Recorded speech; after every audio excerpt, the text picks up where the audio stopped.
avons pensé. Pour mieux répondre à vos attentes, nous avons rehaussé le standing.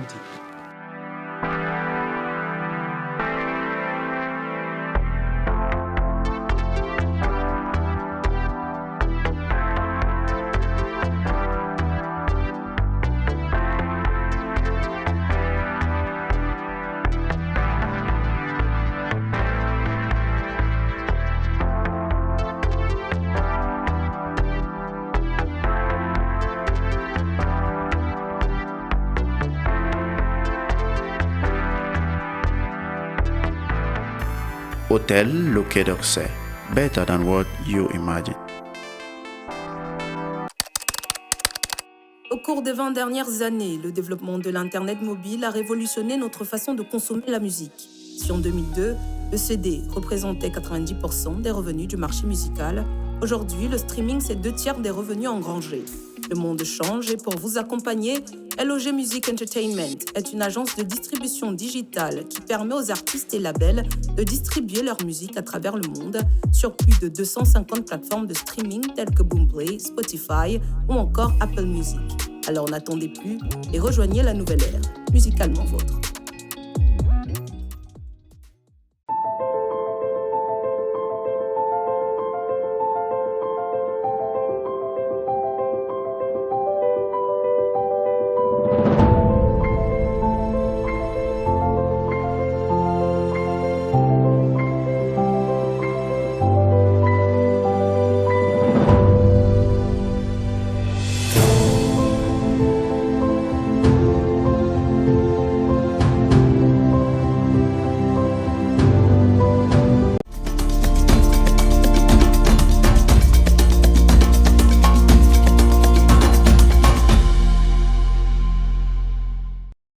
Mesdames et messieurs, bonjour et bienvenue dans cette autre édition de votre émission Autant le dire. Mon invité cette semaine est militant du mouvement pour la renaissance du Cameroun. Il vient de passer 3 années de sa vie derrière les barreaux. C'est à la prison de Newbel pour ses idées politiques. Nous le recevons, Salomon Béas. Nous parlerons de son incarcération, de son avenir politique. Merci de rester fidèle à Naya TV. Merci de regarder Autant le dire.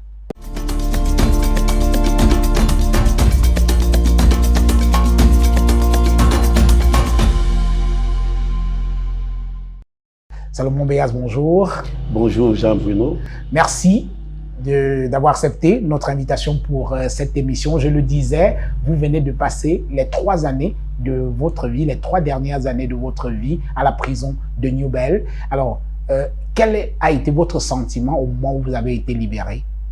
Déjà, je vous dis merci parce que quelques jours seulement après ma sortie de prison et que vous jetez le dévolu sur moi pour que je passe à cette émission, c'est déjà une marque de considération que je salue avec beaucoup de respect. Alors, mon sentiment après avoir passé 3 ans de prison, c'est un sentiment de quelqu'un qui a souffert, qui a traversé des épreuves difficiles, et un sentiment de joie parce que je rejoins ma famille. J'ai laissé mon épouse, mes enfants, pratiquement pendant 1102 jours et quelques poussières d'heures coupées, la famille complètement coupée, brisée. Alors c'est un sentiment de joie que je retrouve la maison. Alors vous parlez du sentiment de joie de retrouver votre famille, vous citez votre épouse et vos enfants, c'est tout à fait légitime, mais vous ne parlez pas de votre famille politique. Est-ce que cela signifie que vous avez tourné le dos à la politique? Non, pas du tout. Oui. Ma famille politique est toujours dans la douleur. À l'heure où je vous parle, à l'heure où nous faisons cette émission, nous avons encore beaucoup de camarades et amis politiques qui sont en détention. Certains ont encore 7 ans de prison, voire 3, à braver, compte tenu des condamnations qui ont été faites depuis 2021. D'autres sont sortis, mais dont la situation n'est pas encore stable. Donc nous avons un parti politique qui est encore au four et au moulin. On ne peut pas parler de joie quand on est encore au four et au moulin. En ce qui me concerne, notamment avec ma famille politique, quoique j'ai rejoint le dehors, j'ai toujours un regard compatissant vis-à-vis de ceux qui sont encore à l'intérieur. Parce que tant qu'ils ne sont pas encore sortis, du point de vue légitime et normal, personne de nous, politiquement parlant, ne peut dormir en paix. Donc, vis-à-vis de mon parti politique, les liens sont encore extrêmement forts, puisque la bataille pour laquelle nous nous sacrifions aujourd'hui n'a pas encore livré les fruits. Nous voyons notre pays est complètement déchiré au sol totalement. Il n'y a aucun Camerounais qui peut dire avec assurance qu'il se sent à l'aise au Cameroun. Il n'y a qu'à voir. Depuis que le Canada a ouvert ses portes aux Camerounais, des milliers de Camerounais qui s'en vont, compte tenu de la vie qui est devenue extrêmement difficile chez nous. Alors, nous avons opté dans notre parti politique de nous battre pour essayer de faire renaître le Cameroun à notre manière, et nous nous battons. Pour le moment, le résultat n'a pas encore été atteint, donc nous restons concentrés et focus sur l'objectif. Alors, vous parliez de vos autres camarades qui restent encore en prison. C'est le cas, justement, de Olivier Biboun-Isaac, Alain Fogué et beaucoup d'autres, Pascal Zamboué et beaucoup d'autres militants du MRC qui sont encore à la prison centrale de Kondengui, ici à Yaoundé. Et à Douala, est-ce qu'il y a encore des prisonniers du MRC à la prison de Newbel? Exactement, il y en a encore, je crois, 5 prisonniers encore qui avaient écopé de 5 ans de prison. Je voudrais penser ainsi à mon ami politique Fossi Apollin, qui reste encore avec les autres à la prison centrale de Douala à Newbel. Donc ils sont au total 5 encore détenus à la prison centrale de Douala. Alors, revenons un peu sur les circonstances de votre interpellation, Salomon Béas. Alors, que se passe-t-il ce jour-là? Pourquoi on vous interpelle? Déjà quelques mois avant, puisque nous, compte tenu, n'est-ce pas, des éléments, des raisons que nous avions avancées quand nous étions en train de déclarer notre manifestation quelques jours avant, oui. C'était notamment la guerre dans le Nozo, les détournements massifs et barbares des fonds de la CAN, notamment ceux du Covid-19, et la malgouvernance criarde qui séjourne actuellement dans notre pays. Alors, quelques jours avant, j'avais déclaré sur un plateau de télévision qu'il était inconcevable qu'un pays comme le Cameroun, qui se dit un pays démocratique, vit dans une malgouvernance criarde, au vu aussi de tout le monde, sans que les citoyens ne soient vraiment inquiétés, sans que quelqu'un ne prenne le courage de se prononcer. Alors, nous avons décidé, par la voix de notre président, puisque c'est lui qui incarne la responsabilité de notre parti, oui. Descendre dans la rue de façon pacifique pour essayer de décrier ce mal-être. Alors, c'est pour ça que le 22 septembre 2020, nous sommes effectivement passés de la parole à l'acte. Donc, nous sommes descendus dans la rue et c'est ce jour que nous avons été interpellés, moi particulièrement, à Douala. Alors, les conditions, les circonstances de votre interpellation, au moment où la police vous met la main dessus, vous amène en garde à vue, toute la procédure, jusqu'à ce que vous vous retrouviez à la prison de Newbel, qu'est-ce qu'on vous reproche, qu'est-ce qu'on vous dit? Expliquez-nous, parce que on a du mal à comprendre quand vous dites que vous manifestiez pour quelque chose que je trouve tout à fait... voilà, je vais vous décrire oui. le contenu avant d'arriver à l'arrestation. Oui. Parce que la manifestation a commencé au carrefour d'Indokoti. Oui. Alors, nous avons commencé la manifestation et nous marchions les mains libres, totalement levées, en chantant l'hymne national du Cameroun, avec des pancartes qu'on pouvait facilement identifier. Stop à la guerre au Nozo, stop au détournement massif et barbare de notre richesse, stop à la malgouvernance. Alors, moi particulièrement, je portais le drapeau du Cameroun. Alors, quand les forces de maintien de l'ordre sont arrivées, ils ont commencé de façon violente à pulvériser les gaz lacrymogènes, à verser de l'eau avec ce que nous appelons communément du Mami Wata, oui. Et à matraquer les manifestants pacifiques. Alors, en ce qui me concerne, j'avais déjà été clairement identifié puisque quelques jours avant, je recevais des menaces des autorités du Cameroun qui me disaient si je descends dans la rue, je serais condamné à vie. Si je descends dans la rue, je serais probablement exécuté. Alors, j'avais déjà, puisque je suis connu, j'avais été clairement identifié. Pratiquement 20 à 25 forces de maintien de l'ordre m'ont entouré après m'avoir gazé, ils m'ont maintenu au sol. Moi, avec le drapeau du Cameroun, m'ont pratiquement ligoté mains et pieds, et avant de me jeter, Oui. n'est-ce pas, dans le pick-up qui m'a conduit à la police judiciaire. Et les autres marcheurs pacifiques, à leur tour, subissaient le même sort. Certains ont même subi des chocs beaucoup plus violents que moi. Je peux dire que je me suis retrouvé à la PJ alors que je ne saignais pas. Pourtant, d'autres arrivaient avec des têtes percées, le nez qui coulait, les fractures, les bras. C'est-à-dire que certains de vos camarades ont été sérieusement amochés par la police. Exactement. Oui. Oui, exactement. D'autres ont même fait des scanners. Quand nous sommes descendus à la prison centrale de Douala, je pense, Angela Wilfried, qui a passé pratiquement 1 mois et demi sur un lit d'hôpital parce qu'il avait pratiquement une commotion cérébrale. Dieu merci, il s'en est tiré avec beaucoup de chance.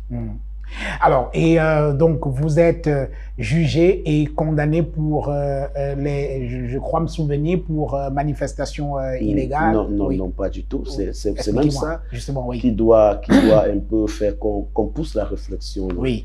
Parce que nous étions jugés, nous étions poursuivis pour insurrection, oui.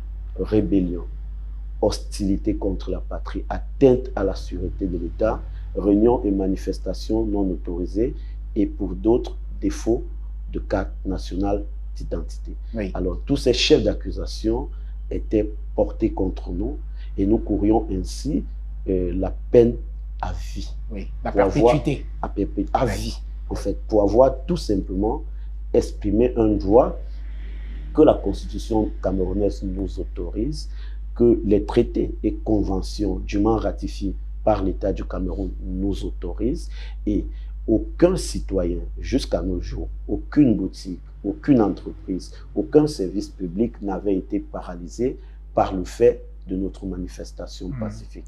Alors nous ne savions donc pas pourquoi un droit clairement exprimé, respectant les canaux du droit, avec une déclaration préalable, parce que notre manifestation avait été déclarée, l'itinéraire même avait été mentionné dans la déclaration. Exactement. Donc, nous avions respecté, du point de vue du droit, tous les préalables que la loi nous autorise. Donc, nous ne savions donc pas pourquoi nous recevions de façon violente cette barbarie du régime qui nous gère aujourd'hui.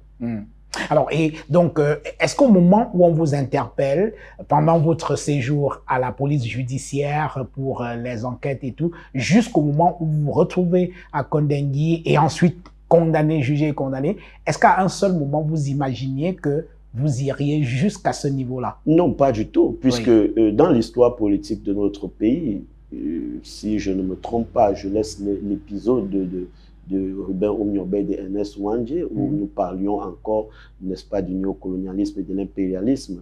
Voilà.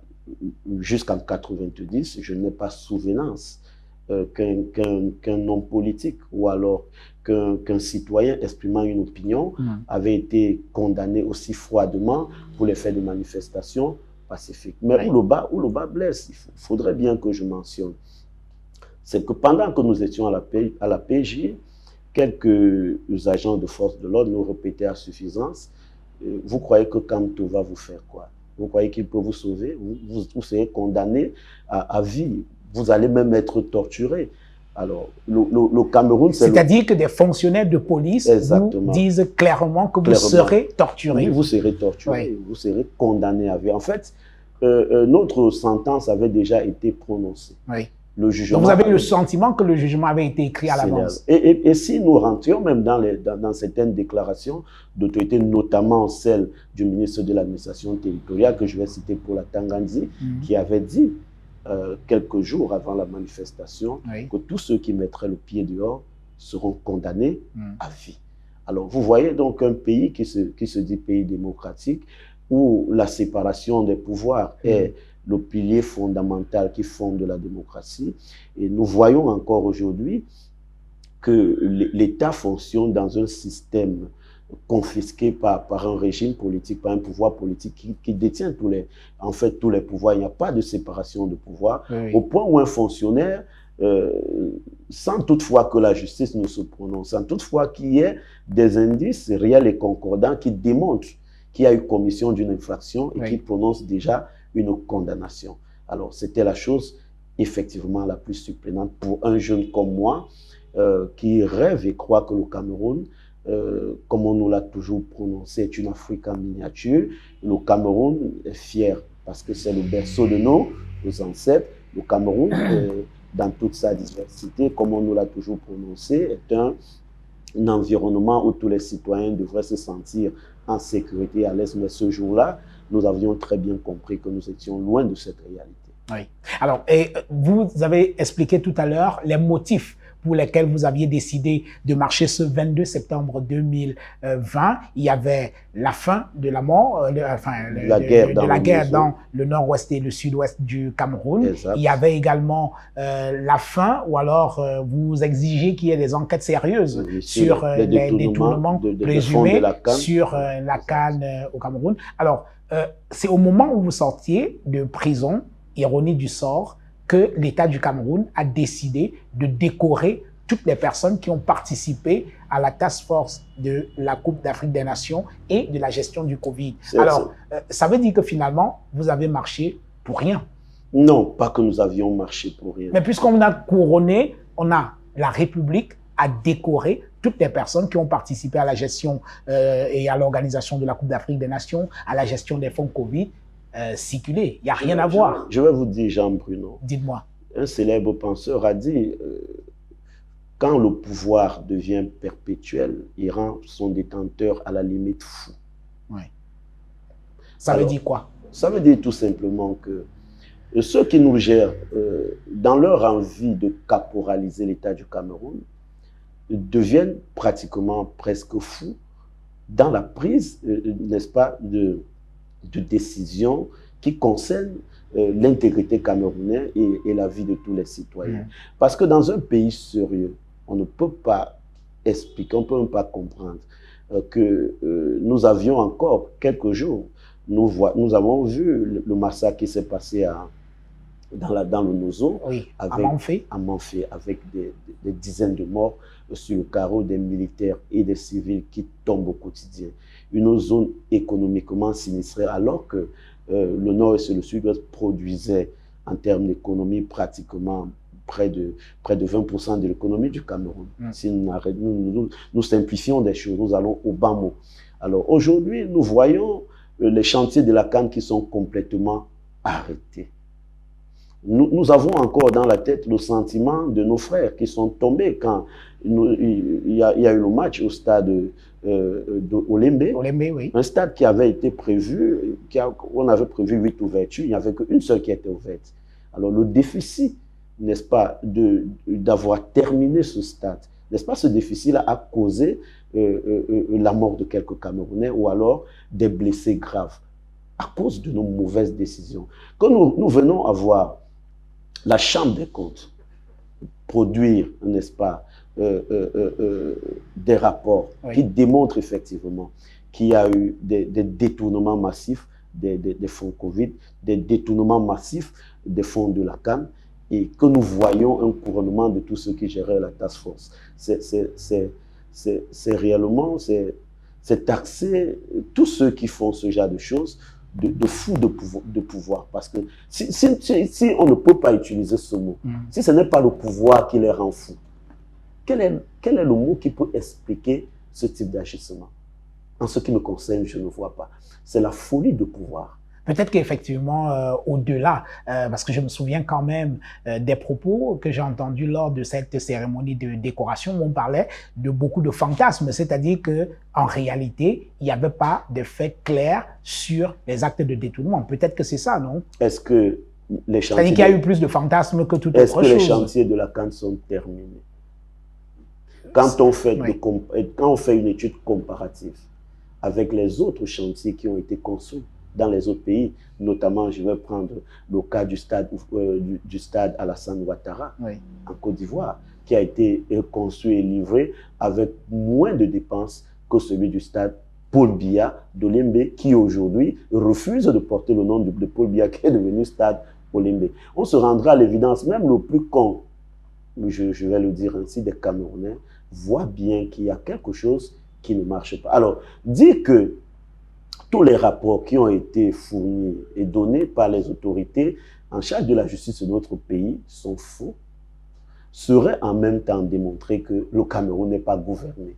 Alors, on ne peut pas considérer quelques fantasmes de quelques gouvernants qui nous gèrent et qui, par n'est-ce pas, par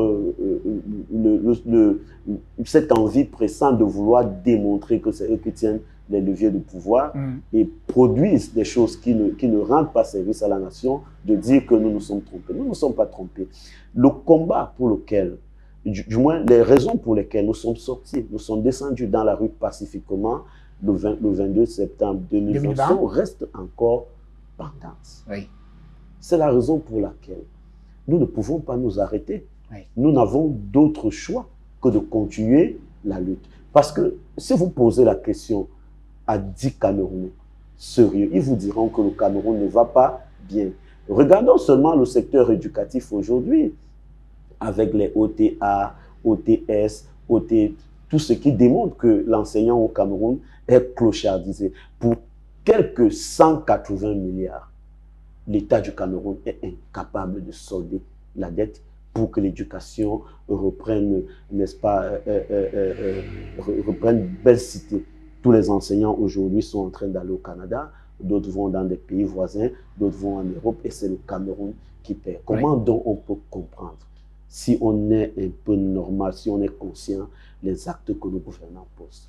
Alors, revenons à votre séjour carcéral à la prison de Newbel, qui compte parmi les prisons les plus difficiles, dit-on, en Afrique, pas simplement au Cameroun, en Afrique. Alors, parlez-nous un peu des conditions de votre détention. Avant d'arriver sur les conditions de notre détention, oui, il faudrait d'abord que le Camerounais et le monde entier se rendent à l'évidence que la prison centrale de Douala a été construite pratiquement avant 1960. Oui. Elle a été construite pour avoir au maximum 1500 détenus. Mais quand j'entrais en prison avec les autres camarades, c'est-à-dire le 29 septembre 2020, parce qu'on nous a arrêtés le 22, nous avons fait 7 jours à la police judiciaire avant d'être placé sous mandat de dépôt le 29 septembre. La prison comptait pratiquement 6300 détenus. 6300 détenus. Exact. 6300 détenus. Alors, imaginez un espace prévu pour 1500. Et qui en accueille 6000. 6000. Oui. Vous pouvez déjà... Pas besoin de faire un dessin. On ne peut pas décrire. Alors, mais si j'entre en profondeur, nous étions affectés dans une cellule, cette salle est assez grande, qu'on a qualifiée de cellule 14. Nous étions à plus de 200 dans un espace de moins de 30 mètres carrés. 200 personnes dans 30 mètres carrés. De moins de 30 mètres carrés. Ouais. On dormait les uns sur les autres et on arrivait à faire la mi-temps. Ça veut dire que certains dorment en journée. À partir de 17 h, ils se lèvent. C'est pas vrai. Pour permettre à d'autres de dormir jusqu'à 3 h du matin. Ils se lèvent. Et la troisième vague dort de 3 h jusqu'à peut-être 10 h ou 11 h le lendemain. Voilà comment on a passé le temps. Mais plus notre séjour passait, plus l'administration pénitentiaire essayait de se battre. Parce qu'il faut bien mentionner que les conditions de détention dans les prisons ne sont pas l'œuvre des gardiens de prison et du régisseur. Oui. C'est pas ils ont une infrastructure qui est ce qu'elle est, oui, ils doivent faire avec. Ils doivent faire avec. Oui. Je pourrais même dire, sans risque de me tromper, qu'ils en sont aussi des victimes, et même des victimes expiatoires. Oui. Parce que j'ai vu... C'est-à-dire qu'ils sont aussi eux-mêmes prisonniers quelque part. Ils sont plus prisonniers que les prisonniers qui sont en charge de gérer. Pourquoi je le dis? Parce que on les assigne 3 missions essentielles. Veiller à la garde des prisonniers, veiller à ce que leur mental ne soit pas altéré une fois sortis de prison, oui, et veiller à leur insertion et à leur réinsertion. Voilà donc des personnes à qui on ne donne aucune infrastructure, aucun moyen, mais qu'on attend un résultat. Il n'y a aucun camp militaire dans notre pays qui regorge de 6 000 personnes. Mais voilà ces fonctionnaires. Donc, du moins depuis que je suis né, je n'ai jamais vu un reportage, ni même à la télévision d'État, ou même dans d'autres télévisions, qu'on présente, n'est-ce pas, ces fonctionnaires comme étant ceux qui rendent au service public, sont complètement oubliés dans l'anonymat, souffrant le martyre avec des salaires dont vous ne pouvez pas imaginer. Quand vous arrivez à la prison centrale de Douala, ce qui vous frappe à l'œil, c'est le nombre de motos qui est à l'extérieur. Ces motos, effectivement, appartiennent à ces fonctionnaires qui, pour certains, brandissent des masters des licences et des DEC. Alors, nous avions vu un régisseur se battre au quotidien, voyant comment nous étions asphyxiés par le poids de la détention pour essayer tant bien que mal d'essayer de faire que l'environnement ne nous soit pas assez hostile. Et je voudrais profiter, n'est-ce pas, pour saluer les efforts, n'est-ce pas, de ces fonctionnaires-là.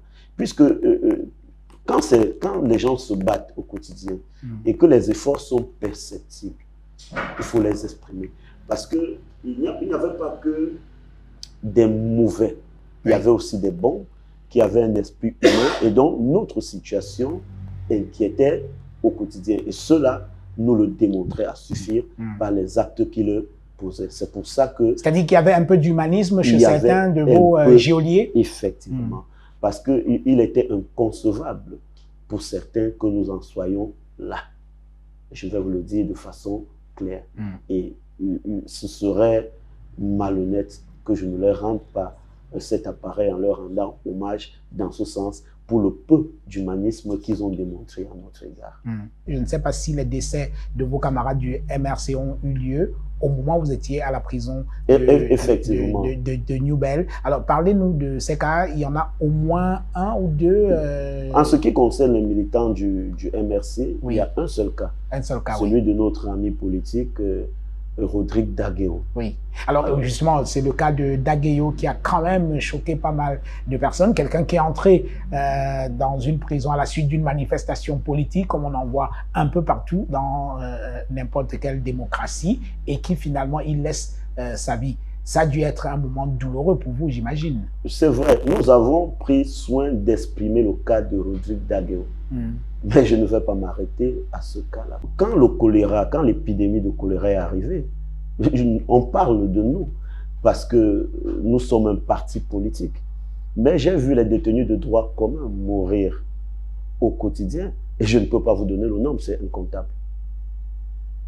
Là, il faudrait que je sois sincère. Oui, à la suite de cette épidémie de choléra qui avait frappé la prison de New Bell. C'était tellement beaucoup. Oui. Alors, pour ceux-là, qui sera leur porte-voix? Ils sont complètement dans l'anonymat, mais ils étaient les plus nombreux. Oui. Des dizaines de personnes qui tombaient à cause de l'épidémie de choléra.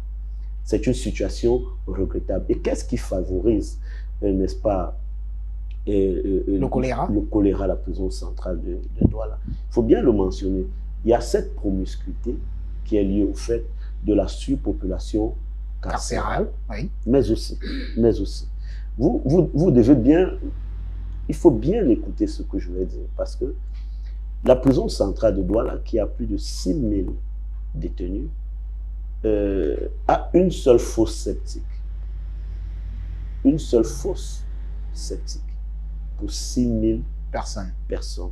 Et vous devez savoir que cette fosse n'est pas vidangée selon les techniques modernes, notamment un camion vidange, non.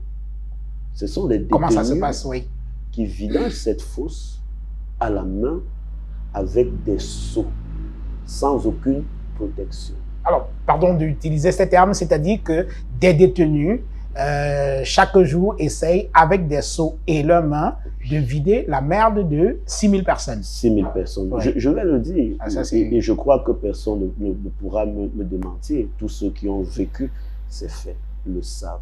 Alors, on vidange la fosse septique à la prison centrale de Douala 2 fois par semaine, le mercredi et le vendredi, parfois le samedi, quand ça déborde.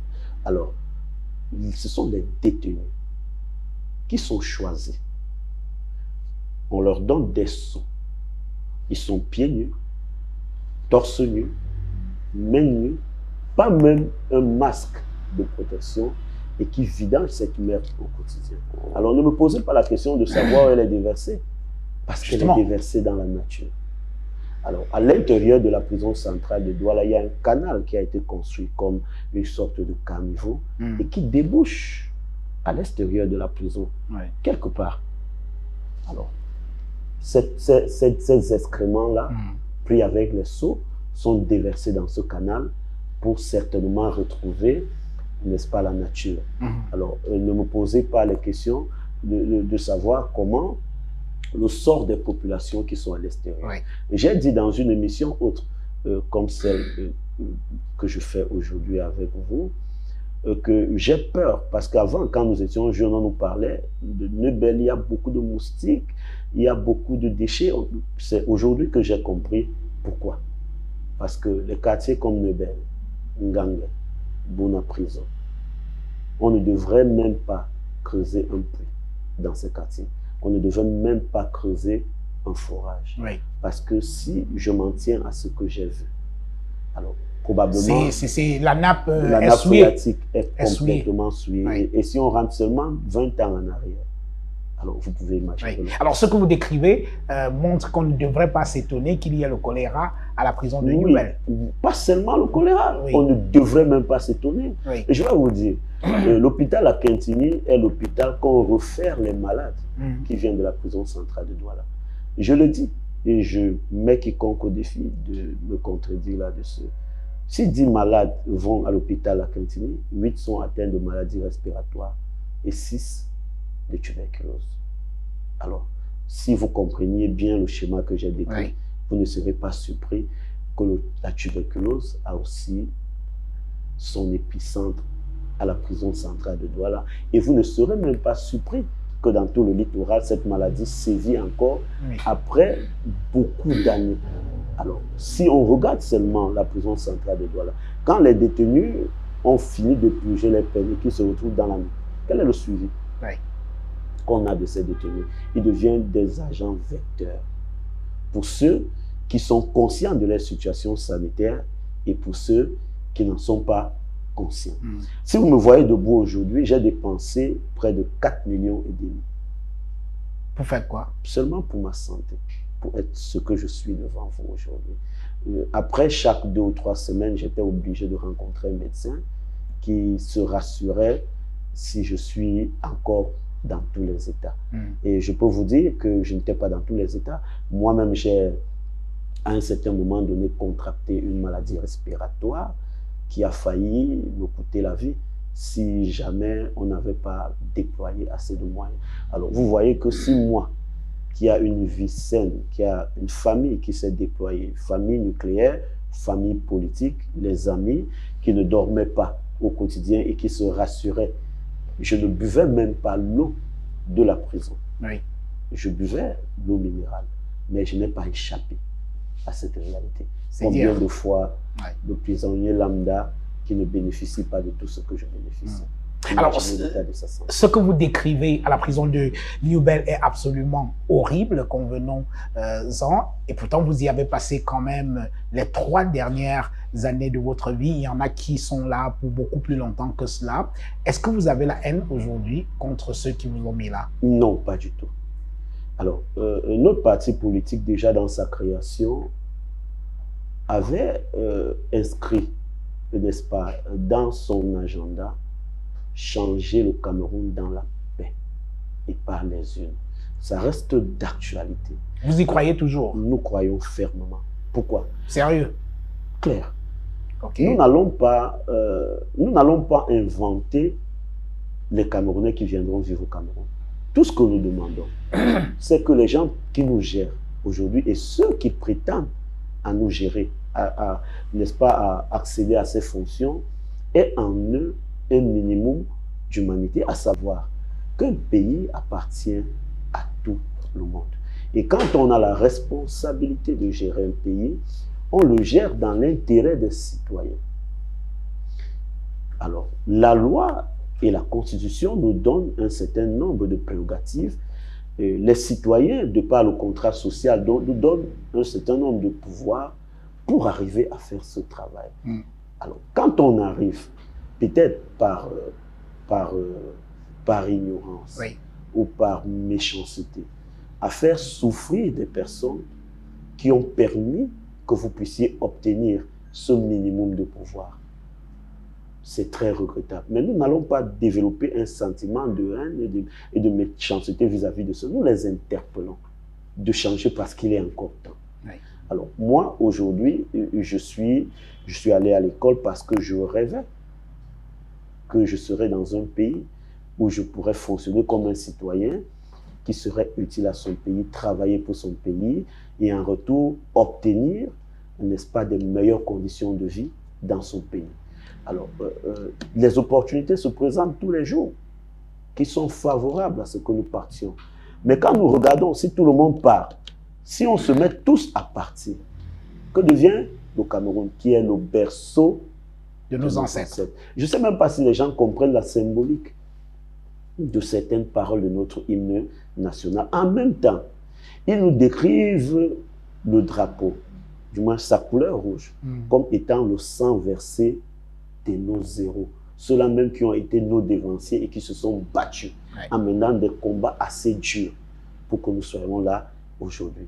Alors, si nous démissionnons, est-ce que ce n'est pas une Ça veut dire que trahison? le combat des héros aura été vain.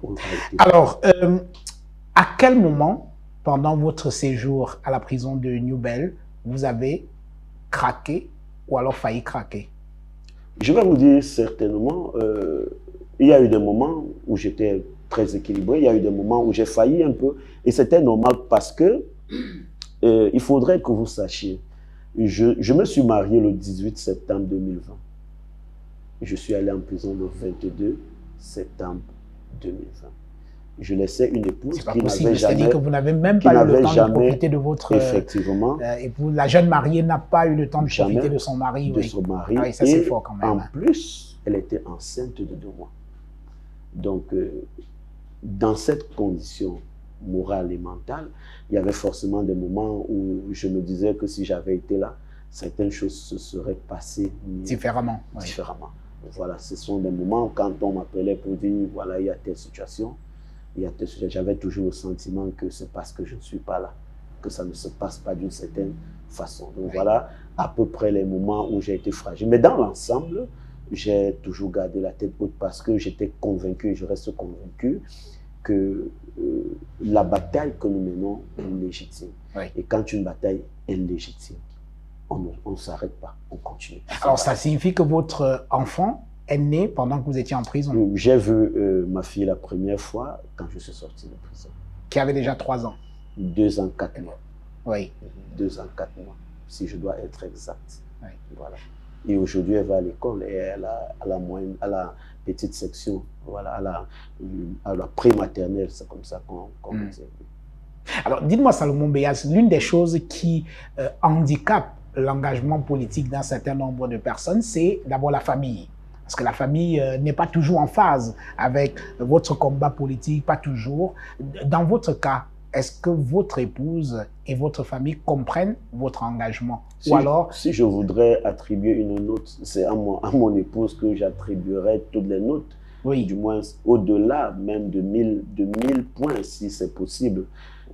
Parce que, je vais vous dire de façon claire, quand j'ai adhéré au mouvement pour la renaissance du Cameroun, toute la famille m'a tourné le dos. Oui.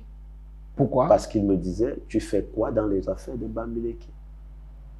Alors, ça, c'est le seul argument politique, c'est-à-dire que si vous aviez milité dans un autre parti qui ne soit pas celui des... Le système a conçu, le colon a conçu le Cameroun de telle sorte que on a disséqué les populations. On dit, telle tribu, telle ethnie, vous devez gérer l'administration publique, la politique, c'est pour vous. Les autres, c'est des commerçants, d'autres vont seulement être des vigiles. Du moins, c'est le sentiment qu'on a. Alors, quand vous militez, vous êtes côtier, vous militez au RDPC, on pense que vous êtes chez vous. et que vous devez le faire parce que c'est votre pays. Oui, c'est votre place C'est naturelle. votre place naturelle. Oui. Alors, quand vous ne le faites pas, vous devenez un traître. Alors, cette situation est douloureuse, vous ne l'imaginez pas. Je n'ai reçu pendant 1102 jours à la prison centrale de Douala que la visite de mon épouse et de mon frère cadet, le dernier. Les autres, même les aînés, Oui. ne sont pas passés.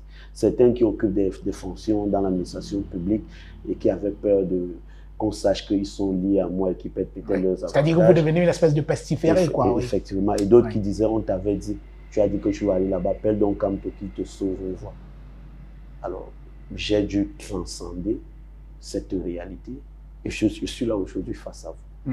Voilà. Est-ce que votre épouse, elle vous soutient toujours dans votre engagement? Parce que il y a deux attitudes possibles lorsqu'on a fait la prison pour son opinion politique. C'est que soit vous sortez complètement voilà, lessivé et vous n'avez plus envie d'entendre parler de la politique, soit vous sortez et votre incarcération a servi comme une espèce de levain qui vous pousse à aller un peu plus loin sur le plan politique. Quelle est votre attitude quand vous me regardez aujourd'hui? Oui. Est-ce que j'ai l'air de quelqu'un qui bat en retraite? Est-ce que j'ai l'air de quelqu'un qui est capable de battre en retraite? Non, pas du tout. Vous êtes toujours chaud? Je vais vous dire, ça n'a même pas encore commencé parce que je passais chaque fois devant la prison centrale de Douala, je n'avais pas en idée que c'était comme ça, que c'était à l'intérieur.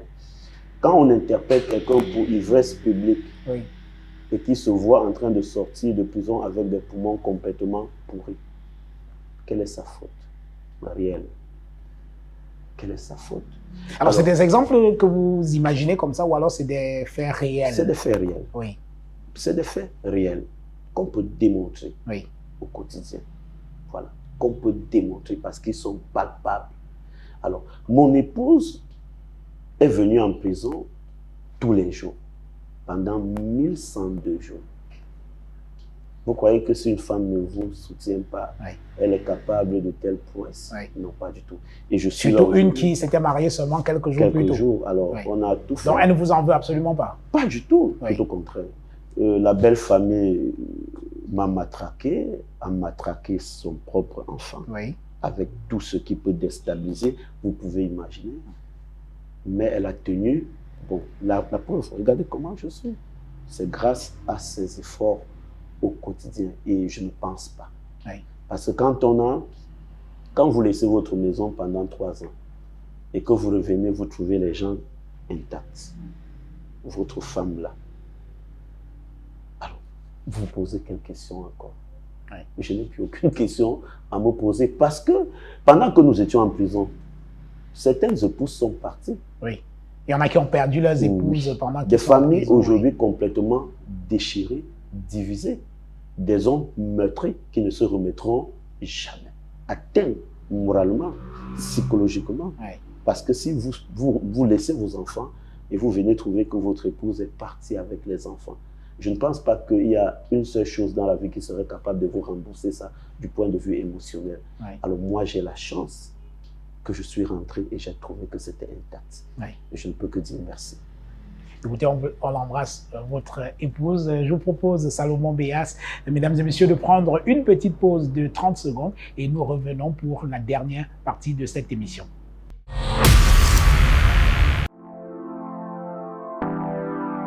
Nous avons pensé. Pour mieux répondre à vos attentes, nous avons rehaussé le standing.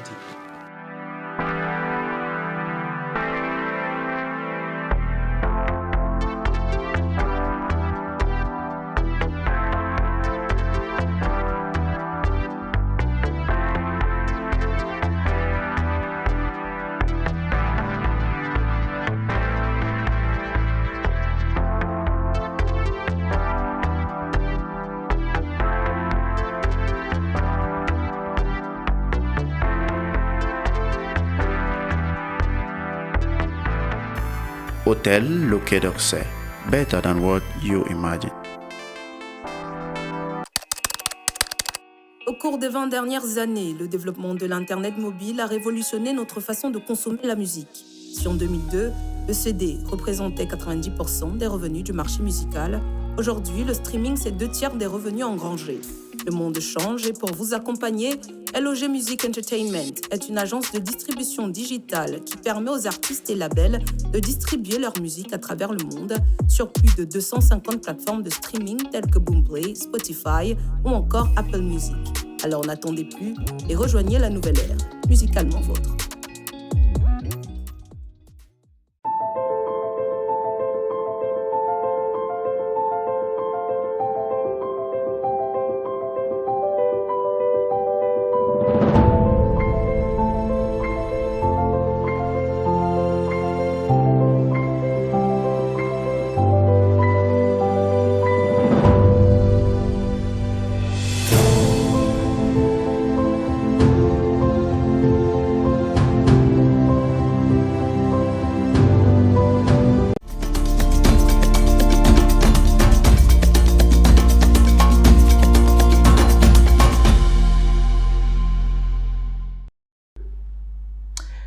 Mesdames et messieurs, retour dans cette émission avec notre invité Salomon Beyas. Il vient de passer 3 ans à la prison de New Bell à Douala. Il avait été interpellé le 22 septembre 2020 lors des manifestations du mouvement pour la renaissance du Cameroun. 3 ans plus tard, son ardeur ou la flamme militante de ce jeune homme politique du mouvement pour la renaissance du Cameroun ne semble pas avoir perdu de son ardeur. Nous en discutons depuis une quarantaine de minutes. Alors, Salomon Beyas, l'actualité du mouvement pour la renaissance du Cameroun, c'est sa convention qui est annoncée pour les 9 et 10 décembre 2023, ici au Palais des Congrès de Yaoundé. Alors, qu'est-ce que vous attendez de cet événement statutaire de votre parti? Déjà, c'est une preuve que dans notre parti, ça bouge. Oui. Alors, nous devons mentionner déjà qu'il s'agit de la 3e convention. Parce qu'en 2018, il y avait une 2e convention. Celle-ci, c'est la 3e. Alors, qui est l'organe suprême de notre parti, où on refait les membres qui dirigent notre parti et qu'on donne un mandat à celui qui sera élu président pour conduire dans les prochaines années la destinée du parti. Et je pense que nous nous préparons à démontrer à la face du monde que non seulement nous sommes un parti légaliste engagé qui fait bouger le champ politique camerounais, mais aussi que nous respectons du point de vue de la démocratie tous les piliers qui vont avec en termes d'alternance, de renouvellement de la classe politique et du débat interne dans notre parti. Et c'est pour ça que je vais vous dire avec beaucoup d'assurance que j'y serai, comme tous les autres militants. Oui. Alors, donc, vous serez à cette convention du MRC ici à Yaoundé au Palais des Congrès les 9 et 10 décembre prochains. Alors, cette convention de votre parti, vous avez parlé des autres conventions qui ont eu lieu, mais celle-ci a quelque chose d'assez particulier quand même, c'est que le mouvement pour la renaissance du Cameroun va refaire ses organes au moment où votre président national a annoncé que le MRC ira à toutes les élections à venir, notamment en 2025. Au moins 3 élections sont attendues, présidentielles, législatives et municipales. Est-ce que c'est quelque chose qui va en ajouter à l'engouement autour de cette convention de votre parti? Oui, certainement, oui. Parce qu'un parti politique, c'est la conquête, la prise et l'exercice du pouvoir. Oui. Alors, il y a des militants qui ont de l'ambition, il y a des militants qui veulent exercer du point de vue de l'occupation des postes, de certains sièges à l'Assemblée nationale, oui. Dans les mairies ou alors au sénatorial ou au régional. Donc forcément, quand on dit on va aux élections, l'enjeu est beaucoup plus élevé. Mais nous devons mentionner qu'en 2020, nous ne sommes pas allés aux élections pour des raisons fondamentales. Qui sont notamment la révision du processus électoral qui reste encore, avec le code électoral qui reste encore aujourd'hui extrêmement problématique. Nous avions avancé comme argument l'arrêt de la guerre dans le Nozo, et qui elle aussi continue. Qui continue aujourd'hui et qui reste problématique. Nous avons nous avons dénoncé l'inféodation de l'outil qui gère les élections, notamment ELECAM, ça veut dire que ELECAM qui est allié de façon claire au régime qui nous gère au parti politique RDPC, si on s'en tient à toutes les connexités qu'on a pu démontrer, n'est-ce pas, lors des élections précédentes. Alors, ces problèmes aujourd'hui qui font courir toujours des revendications post-électorales, comme ça a été le cas. C'est-à-dire que pour vous, ELECAM n'est pas un organe véritablement indépendant. Non, ELECAM n'est pas indépendant. Oui. ELECAM est inféodé par le parti État RDPC qui nous gère depuis pratiquement 41 ans. Si on s'en tient, n'est-ce pas, aux élections récentes, on voit très bien le rôle que ELECAM a joué et qui était favorable à mettre en avant le parti État RDPC.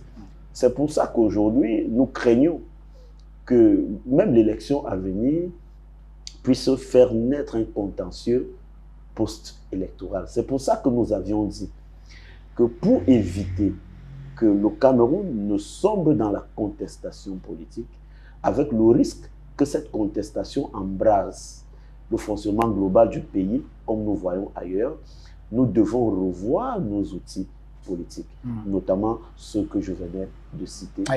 Alors, et malgré justement les problèmes que vous décriez au sein de ELECAM, vous irez quand même aux élections. Vous savez qu'un parti politique a un organe dirigeant. Alors, si les dirigeants de notre parti politique ont, après analyse, ont constaté que la meilleure décision... Qu'il faut quand même y aller. Malgré que ces problèmes persistent. Quoique nous gardions toujours le combat pour que ces problèmes soient résolus, alors je ne peux qu'être solidaire de la ligne comme un parti politique. Alors, à titre personnel, est-ce que vous avez une ambition par rapport aux élections à venir? Tout militant, tout cadre de parti politique a toujours des ambitions, puisqu'on fait la politique pour diriger. Mais en ce qui me concerne, à l'heure où nous parlons là, je ne peux pas de façon claire vous dire si je vais briguer du moins ces mandats ou pas. Mais je reste disponible comme outil, comme instrument de qualité pour mon parti politique qui saura bien le rôle que je pourrais jouer, le rôle d'avenir que je pourrais jouer. Donc vous vous en remettez à la décision de votre hiérarchie du parti. Exactement. Me connaissant particulièrement, connaissant mes qualités, connaissant mon profil, ils sont mieux placés pour savoir exactement ce que je suis capable de faire et où je suis capable de le faire. Alors, il n'y a pas que les enjeux électoraux à venir qui font la particularité de la convention du MRC des 9 et 10 décembre prochains. Il y a également que le leadership de votre président national, le professeur Maurice Kamto, a été remis en question par certains cadres de votre parti ces derniers temps. Alors, est-ce qu'il n'y a pas une crainte quand même dans votre esprit que cette remise en question de son leadership reparaisse ou alors réapparaisse au cours de cette convention? Mais c'est même normal que de temps en temps, qu'on remette en question le leadership d'un leader. C'est ça la démocratie. Il faut que les Camerounais s'habituent à ça. Alors, ne pas s'habituer à ça n'est pas construire la maturation que nous voudrons bien donner à nos citoyens, à nos militants pour mieux faire la politique. Alors, quand on dit qu'un leader a des limites, ça ne voudrait pas dire qu'il est incompétent. Ça ne voudrait pas dire qu'on ne le veut pas. Ça veut tout simplement dire qu'on se soucie de la machine. Qu'on aime la machine, on se soucie. Donc c'est comme ça que vous prenez la chose. Mais bien sûr, on voudrait qu'elle soit compétitive. C'est pour ça que certains militants peuvent avoir un sentiment, puisque en fait, les opinions sont libres. Les visions sont aussi libres. Au-delà de la vision globale du parti, chaque militant peut avoir une façon particulière de percevoir le MRC. Et c'est ça qui fait la diversité. C'est cette différence qui construit le MRC. Alors, il y aura lors de cette convention, je le disais, donc le renouvellement des organes dirigeants. Voilà, des organes dirigeants de votre parti. Alors, aujourd'hui, on entend ça et là des voix qui s'élèvent pour dire le MRC est fini.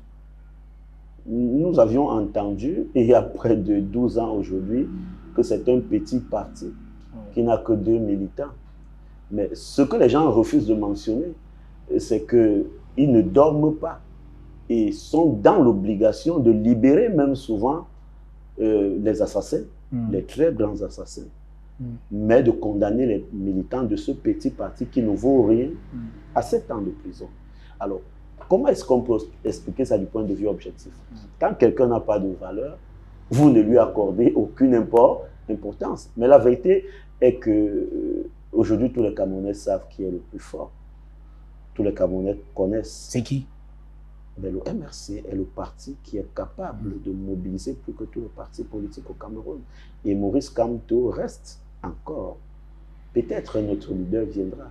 Mais à l'heure où je vous parle, je ne suis pas sûr qu'au Cameroun, il y a un leader qui peut mobiliser plus que Maurice Kamto. Je ne crois pas. Du moins, par ma petite expérience de jeune leader politique. Je crois que c'est parce que il mobilise plus que tout le monde, qu'il est sérieux, encore mieux que tout le monde, qu'il a des convictions affirmées au-delà de sa statut de fonctionnaire international, de professeur agrégé. Il aurait pu s'arrêter et vivre sa vie. Mais il est allé jusqu'au sacrifice suprême parce que lui-même était accusé en 2019 pour les mêmes chefs d'accusation. Lui aussi, il a été incarcéré d'ailleurs. Incarcéré 9 mois à la prison centrale de Kodingi. Et ensuite, il a été pratiquement placé en résidence surveillée. Quelqu'un qui est aussi petit, qui ne vaut rien, qu'on mobilise l'armée, la police, la gendarmerie, tous les bataillons qui existent au Cameroun, pour un seul homme, est-ce que c'est sérieux? Est-ce qu'on pourrait même avoir ce type de pensée? Oui. Alors, il n'empêche également qu'il y a eu quand même ces dernières années quelques départs assez tonitruants des rangs de votre parti. Le dernier cas en date, c'est celui de Michel Ndoki. C'est une grosse perte pour vous ou alors vous avez déjà fait une grosse perte. C'est une grosse perte. Oui. Moi, je suis très clair dans mes propos. Oui. C'est une grosse perte parce que un parti politique doit fédérer, doit tout faire pour garder les valeurs. Michel Ndoki, c'est une valeur. Non seulement elle est avocate, elle est militante engagée et ses états de service au sein du MRC ne souffrent d'aucune contestation. Mais seulement, dans un parti politique, il y a des batailles qui ne sont pas toujours des batailles que tout le monde voit, qui sont des batailles politiques. Et dans ces batailles-là, il faut avoir les nerfs assez solides pour résister. Alors donc pour vous, Michel Ndoki n'a pas eu la cuirasse suffisamment solide pour pouvoir tenir face aux batailles internes du parti, c'est un peu ça? Effectivement, puisque quand un militant, par exemple, décrit un certain nombre de choses, forcément, ces choses peuvent être vraies ou fausses. Mais ça engage une bataille politique. Maintenant, il faut savoir comment adresser la bataille politique. Les batailles politiques, ce n'est pas sur les réseaux sociaux. Moi qui vous parle, je ne peux pas vous dire que je fonctionne au MRC comme un fleuve tranquille. Moi-même, je suis combattu d'arrache-pied et c'est normal. C'est de bonne guerre. Il y a des gens qui ont des ambitions. Il y a des gens qui vont vous voir comme ceux qui bloquent leurs ambitions. Oui. Et quand vous avez de la valeur, d'autres vous voient comme étant celui que le parti va désormais compter. Et vous mettre les bâtons dans les roues. C'est une réalité. Et en tant qu'homme politique, vous devez faire face à ça. En ce qui me concerne, moi, je fais face à ça parce que je sais que faire de la politique demande qu'on ait des coups de franche et qu'on soit solide, pas seulement dans le corps, mais dans la tête. Parce que la bataille n'est pas seulement à l'extérieur. Il y a aussi une bataille en interne. Et croyez-moi, celle-là est la plus violente. Comme a dit un homme politique français, la politique est un sport de combat. C'est un sport plus que de combat. Parce que plus vous prenez du volume en politique, plus vous devenez un homme à abattre. Ça, c'est clair. Vous mettez ça déjà dans votre... Nous allons bientôt conclure cette émission Salomon Béas. Parlons d'une actualité, elle est récente. Franck Biya, je ne sais pas si vous voyez qui c'est. C'est le fils du président. Très bien, voilà. Il vient de prendre officiellement sa carte du RDPC. Donc, il est désormais militant du RDPC. Il est jeune, comme vous, un peu moins d'ailleurs. j'imagine que vous tremblez de tous vos membres au MRC. Parce Non, que pas du c'est tout. potentiellement un adversaire. Hein. Pourquoi? Beaucoup l'annoncent comme le candidat du RDPC lors de la prochaine On ne élection devrait même présidentielle. pas avoir une raison de trembler. Si oui, Oui.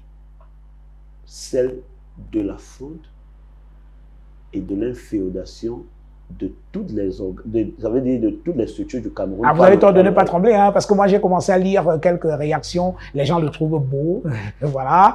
Sur la toile. Il est le fils de son père, ça veut dire qu'il va venir, si jamais il est désigné, il va avoir quand même l'actif de son père, qui a déjà une machine, ainsi de suite, ainsi de suite. Si on rentre dans le passé, oui. On se rendra bien compte que quand M. Biya accédait au pouvoir en 82, il était aussi beau. Mais seulement, il a conduit le Cameroun dans les abîmes pendant 41 ans. Ça a été le plus grand échec que le Cameroun a eu pendant les 41 dernières années. Alors, pensez même que Franck Biya, ou même un autre membre de la famille de Biya, va encore diriger le Cameroun, même pour 2 jours. C'est croire que le Cameroun doit être placé à l'autel du sacrifice suprême. Puisque les habitués ont la peau dure, comment quelqu'un qui n'a jamais connu la réalité ambiante du monde que nous vivons, moi qui vous parle, sortant d'une famille dont mes parents n'ont pas été des fonctionnaires, ils n'ont jamais profité, n'est-ce pas, des avantages liés aux fonctions que beaucoup occupent. Alors, nous sommes battus. Et je pense que la majorité des Camerounais sont dans cette logique, ils se battent au quotidien. J'ai dû faire la moto-taxi. J'ai dû dépanner les téléphones à l'ancien 3e, à Douala. J'ai dû faire des petits commerces. Tout ça pourquoi? Parce que l'université est payante. Et que si vous ne faites pas ça, alors que les parents n'ont pas assez de moyens, vous ne pouvez pas recevoir toute l'éducation que vous avez besoin et les ambitions que vous prétendez avoir dans votre vie. Alors, quand vous sortez dans une famille où vous ne connaissez pas la réalité, vous ne connaissez pas la difficulté, vous n'avez jamais eu à vous heurter sur comment la vie est dure. Tout simplement parce que vos parents, vos devanciers ont vécu dans une certaine opulence illégitime que tout le monde constate aujourd'hui comme étant un frein pour le développement de notre pays. Je pense que le moindre mot, c'est que M. Biya et sa famille soient accompagnés à la porte de sortie et qu'on laisse la possibilité à notre pays de renaître assez facilement. Parce que le simple fait de croire que Franck Biya sera candidat à l'élection présidentielle, c'est une provocation pour tous les Camerounais. Ça, je suis clair là-dessus. C'est une grosse provocation. Il ne devrait même pas. Salomon Béas, merci. Merci Jean-Bruno. Mesdames, Messieurs, merci d'avoir regardé cette autre édition de votre émission. Autant le dire, je vous donne rendez-vous la semaine prochaine avec un autre invité et ce sera toujours avec le même plaisir. À bientôt.